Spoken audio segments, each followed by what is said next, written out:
नमस्ते। ओवरव्यू में आपका स्वागत है। हमेशा की तरह 3 बात। सबसे पहले, किस बात का इनाम है संबित पात्रा को आईटीडीसी की चेयरमैनी? दूसरा, क्या ममता बनर्जी भी कॉरपोरेट की नुमाइंदगी करेंगी?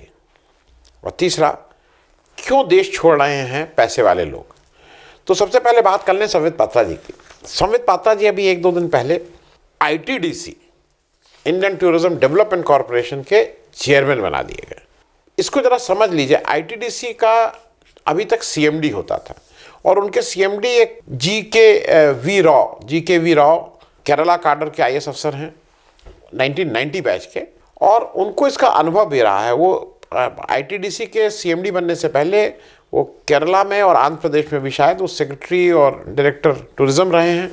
उनको टूरिज्म का एक अनुभव रहा है। उनको अक्टूबर 2019 में ही वॉज अपॉइंटेड एज सीएमडी, वो फंक्शन कर रहे थे। अब सीएमडी, चेयरमैन और मैनेजिंग डायरेक्टर की पोस्ट अलग कर दी गई।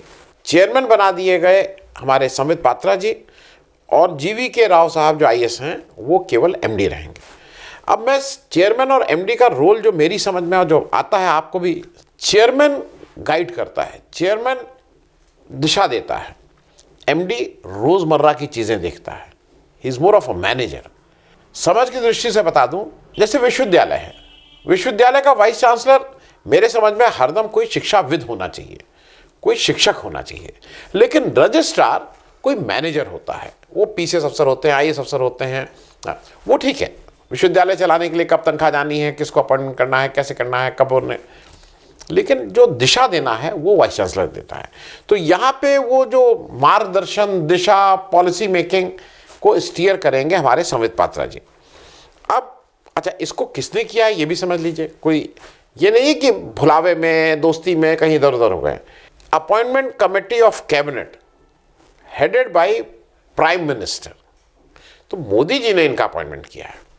और ये कमेटी है, ऐसा नहीं है कि ऐसी बात चलते चलते हो गया। देयर इज अ कमेटी, और कमेटी में आपको सुन के अच्छा लगेगा कि एक मेंबर और हैं, अमित शाह साहब। तो अमित शाह साहब committee member, president Modi ji, appointment हो गया संबित पात्रा जी का एज आईटीडीसी चेयरमैन। बहुत अच्छा है। संबित पात्रा जी इस यहाँ आने से पहले ओएनजीसी में भी इनको 2017 में डायरेक्टर बना दिया गया था। अब ये भी एक देखने की बात है कि इन्होंने ओएनजीसी में कौन सा वैल्यू एडिशन किया। ओएनजीसी क्या, मतलब आज तो ये है ना कि ओएनजीसी को भी बेचने की एक चल रहा है कि ओएनजीसी को भी बेचो, ओएनजीसी को भी बेचो। संबित पात्रा जी बाई क्वालिफिकेशन डॉक्टर हैं, जैसा ये खुद कहते हैं। अभी इन्होंने कल परसों डिबेट किया कि मैं बहुत अच्छा डॉक्टर हूँ। ये कहते हैं मैं बहुत ज़हीन डॉक्टर हूँ, कुछ ऑल इंडिया रैंक है, मतलब बढ़िया डॉक्टर हैं। उत्कल यूनिवर्सिटी से शायद एमएस भी इन्होंने 2002 में किया, मतलब पढ़े लिखे बड़े डॉक्टर हैं। आप मुझे ये बताइए कि आप में से किसी को या देश में किसी को इनकी कोई डॉक्टरी का कारनामा मालूम है? जैसे डॉक्टर त्रेहन है, उन्होंने कितने दिल के ऑपरेशन कर दिए हैं, बड़े बड़े लोग हैं। मेरे एक डॉक्टर अनूप मिश्रा है, डायबिटीज़ का नंबर 1, कितनी किताबें लिखी, कितना लोगों को ट्रीट किया। इनका as a doctor, do you know anything outstanding about Sambit Patra? आपको क्या कभी याद आया कि जैसे कोरोना में, चाहे वो आँख का डॉक्टर हो, चाहे दांत का डॉक्टर हो, चाहे हड्डी का डॉक्टर हो, चाहे दिमाग का डॉक्टर हो, सब लोग कोरोना को हैंडल कर रहे थे, सब लोग उस समय लग गए थे।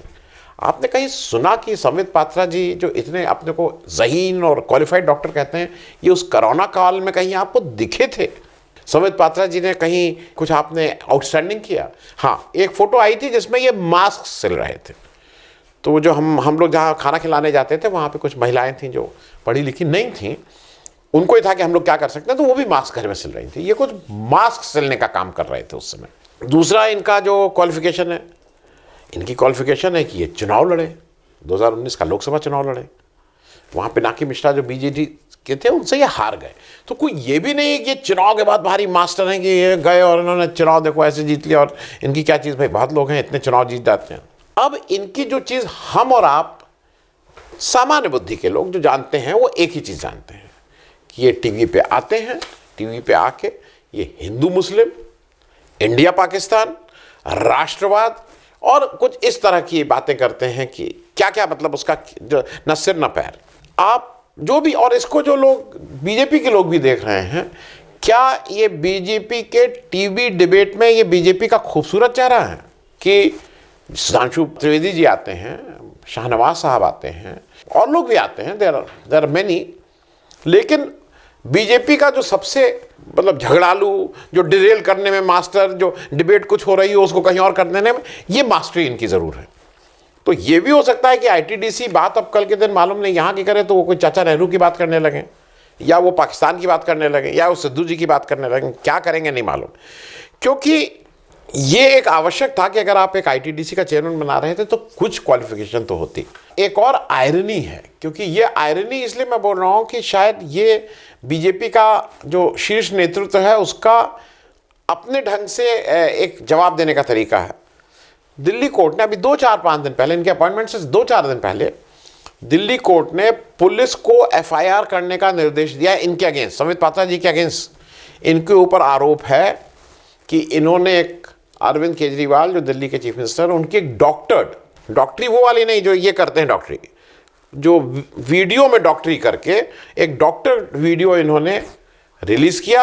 हाईकोर्ट कहता है जिससे पूरे देश में दंगा हो जाने का खतरा था, इस तरह के आरोप है, और जिसकी एफआईआर दिल्ली कोर्ट ने कहा है कि इनके ऊपर एफआईआर दर्ज हो। तो इनकी कुल मिला के ये क्वालिफिकेशन है। ये हमको, आपको और सबको होगा, क्योंकि आईटीडीसी सरकारी क्षेत्र में है, हमारा आपका भी उतना ही हक है ये पूछने का कि इनके पास क्या क्वालिफिकेशन है। अब बात हम लोग आते हैं दूसरी बात पे, क्या ममता बनर्जी भी कॉर्पोरेट की नुमाइंदगी करेंगे? अभी हाल में 2-3 दिन पहले फिर खबर आई कि अडानी साहब जो हैं वो ममता बनर्जी जी से मिलने कलकत्ता पहुंचे। ये उनसे मिलने कलकत्ता गए, ठीक बात भी है, वही वो चीफ मिनिस्टर हैं, ये भले ही सबसे बड़े आदमी हो गए हैं, लेकिन जाना तो आपको ही पड़ेगा। तो क्यों इंटरेस्ट है अडानी जी का, क्यों इंटरेस्ट है? एक चीज़ जो समझ में आ रही है इधर, जो मतलब इसका कोई रिटर्न तो नहीं, आपको इन्फर करना पड़ता है। ममता बनर्जी जी अभी एक दौरे पे गई, वो पहले दिल्ली गई, प्रधानमंत्री से मिली, उन्होंने प्रधानमंत्री को निमंत्रण दिया कि हम कलकत्ता में एक अगले वर्ष के शुरू में एक कोई बिजनेस कॉन्फ्रेंस कर रहे हैं, उसमें उनका निमंत्रण उन्होंने स्वीकार किया प्रधानमंत्री जी ने। वहाँ से बातचीत हुई। इस बार जो यूपीए के, पहले वो जाती थी तो राहुल गांधी और सोनिया गांधी सबसे मिलती थी, इस बार उन्होंने कहा नहीं, उनसे नहीं, उन लोग उनका कहना था पंजाब इलेक्शन में बिजी है, मैं क्या मिलूँ। फिर ये पहुँची बम्बई में इन्होंने शिवसेना के उद्धव ठाकरे जी से मिलने की कोशिश की, लेकिन उन्होंने कहा उनकी तबीयत खराब थी, उन्होंने अपने लड़के से इनकी मुलाकात करवा दी। शरद पवार ज़रूर इनके साथ आए, लेकिन शरद पवार ने खुले मन से उस तरह से इनका साथ नहीं दिया। हालांकि आज की रिपोर्ट तो आ गई है कि शिवसेना का जो मुखपत्र सामना है उसने कहा है कि any opposition thing without Congress is not possible, बिना कांग्रेस के कोई इस तरह की बात विपक्ष की नहीं हो सकती, ये उसने साफ साफ कर दिया है। खैर, इन्होंने वहाँ कहा कि यूपीए की क्या मतलब है, यूपीए इररिलेवेंट है, और इनके जो इस समय जो मास्टर साहब हैं, जो मास्टरी कर रहे हैं तृणमूल की, उन्होंने फिर अटैक शुरू किया कांग्रेस और राहुल गांधी के ऊपर। हालांकि वो पिछले 4-6 महीना पहले, अच्छा मुझे कभी कभी लगता है प्रशांत किशोर, खुद तुम लाइन लगाए हुए थे उस पार्टी में जाने के लिए, तब वो पार्टी सब अच्छी थी, तुम्हें ना ले तो वो पार्टी में सब कमियां हैं। खैर ठीक है भाई। अब वहाँ पे एक मीटिंग होनी थी वहाँ के कुछ बिजनेसमैन और इंडस्ट्रियलिस्ट लोगों से, वो बहुत अच्छी नहीं हुई बॉम्बे में एज पर हिज एक्सपेक्टेशन। तो ये लगा कि नहीं इसको कुछ कवर किया जाए, नहीं तो वो होगा। तो अडानी जी आ गए कलकत्ता इससे मिलने। अब मुझे आप एक चीज़ बताइए, क्या अडानी जी बिना मोदी जी की इच्छा से, या मोदी जी इस हरकत से नाराज़ होंगे, इनसे मिलने आते? क्योंकि ये सारी चीज़ें अगर आप देखिए, ममता बनर्जी का मोदी जी से मिलना, यूपीए को निराधार बताना, उसी तरह से मोदी जी का उनका निमंत्रण स्वीकार करना, उसी क्रम में अडानी जी का मिलना भी है। अब अच्छा, इसमें कोई दिक्कत नहीं है, हर एक बिजनेसमैन इस देश का, हर चीफ मिनिस्टर का ये अपना विषय हो जिससे मिले, तो परफेक्ट है कि ममता बनर्जी और अडानी जी मिलें। पर आज क्या हो गया है कि आज अडानी जी सिंबल है बाजारवाद का, आज अडानी जी सिंबल है उस कॉर्पोरेट सेक्टर का। आज अडानी जी को देश के सामने ऐसा माना जा रहा है कि वो जो किसान विरोधी माने जा रहे हैं, कि वो जो 3 बिल आए थे वो उनके कहने पे आए थे, इस तरह का एक परसेप्शन है, मैं उसकी बात कर रहा हूँ। अडानी जी के ऊपर एक और ये चिपका हुआ है कि भाई अडानी जी को ये लगता है कि सारे सरकारी संस्थान जो हैं वो वही खरीद लेते हैं और बहुत कौड़ियों के भाव पे ले लेते हैं। तो अडानी जी की जो बिजनेस फिलॉसफी है, वो उस फिलॉसफी को बीजेपी इंडोर्स करती है, उसके कॉर्पोरेट सेक्टर से पास होना, वो जो आप अगर वो देखिए इलेक्शन बॉन्ड, ये सब, तो वो अडानी की बिजनेस फिलॉसफी को बीजेपी इंडोर्स करती है। विपक्ष अडानी की जो बिजनेस फिलॉसफी या जो स्टाइल है उसके बिल्कुल विरुद्ध, अपने विपक्ष जो है उसके विरुद्ध, उसके अगेंस्ट खड़ा होकर आज दिखाता है। अब ये फैसला ममता बनर्जी जी को करना है कि वो, क्योंकि अगर वो अडानी जी के साथ है तो बीजेपी की उस कॉर्पोरेट फिलॉसफी को मान रही हैं, तो आज ममता बनर्जी के लिए ज़रूरी है कि ये तय करें कि वो बीजेपी के फिलॉसफी के ज़्यादा नज़दीक हैं या विपक्ष की फिलॉसफी के ज़्यादा नज़दीक हैं। ये ममता बनर्जी जी को तय करना है। अब मैं बात एक अंतिम कर लूँ, जो मैंने आपसे कहा ना कि क्यों देश छोड़ रहे हैं पैसे वाले। अभी जो पार्लियामेंट चल रहा है विंटर सेशन, उसमें लिखित जो minister of state for home है नित्यानंद जी, टेनी जी नहीं, वहाँ 3 है ना, तीनों एक सबसे एक से बढ़कर एक है। नित्यानंद जी ने राय ने एक रिटन स्टेटमेंट दिया है जिसमें उन्होंने बताया कि पिछले 5 सालों में करीब 6 लाख लोगों ने भारत की नागरिकता छोड़ी है। क्या चाहिए, ये जरा सुन लीजिए किसने कितना। 2017 में 1,33,000 लोगों ने, 18 में 1,34,000 लोगों में, 19 में 1,44,000 लोगों ने, 20 में 85,000। वो 20 मुझे लगता है कोरोना की वजह से वो हुआ होगा। 21 में रफ्तार फिर पकड़ ली गई है। सितंबर तक 1,11,000 लोगों ने, अभी 3 महीने और बाकी हैं। ये लोकसभा के पटल पे रखा है। और एक जानकारी चूंकि इसी से रिलेटेड है, मैं आपको दे दूं जल्दी से। उन्होंने बताया है कि एज पर the external affairs document, Hindustan के एनआरआईज की संख्या करीब 1,33,00,000 है। ये एक जानकारी मुझे थी, मैंने कहा आपसे शेयर कर लूं। अब एक जानकारी और आई है जो कॉर्पोरेट मंत्रालय ने दी है कि पिछले 6 वर्ष में, 2020 को छोड़ के उसके पहले के 6 वर्ष में करीब 5 लाख कंपनीज बंद हुई हैं।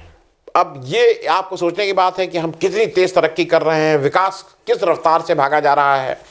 और एक इम्पॉर्टेंट बात ये भी है जो कहीं डॉक्यूमेंटेड, मतलब अभी उसके बहुत तथ्य मेरे साथ नहीं है, उसमें मेहनत करके निकालना होगा, कोशिश कर रहा हूँ कि जो 6 लाख लोगों ने भारत की जो नागरिकता छोड़ी है ना, इसमें एक बड़ी तादाद उन लोगों की है जो भारत में बैंक से लोन लिए और फिर लोन लेके रफू चक्कर हो गए देश से।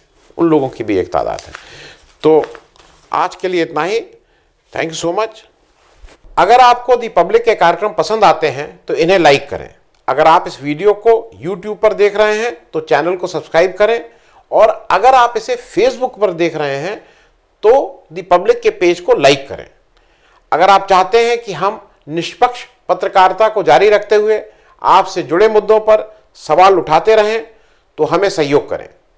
आपका छोटा से छोटा सहयोग भी इस मुहिम को जारी रखने में हमें ताकत देगा। डोनेट करने के लिए डिटेल्स जो हैं वो डिस्क्रिप्शन बॉक्स में दी गई हैं। धन्यवाद।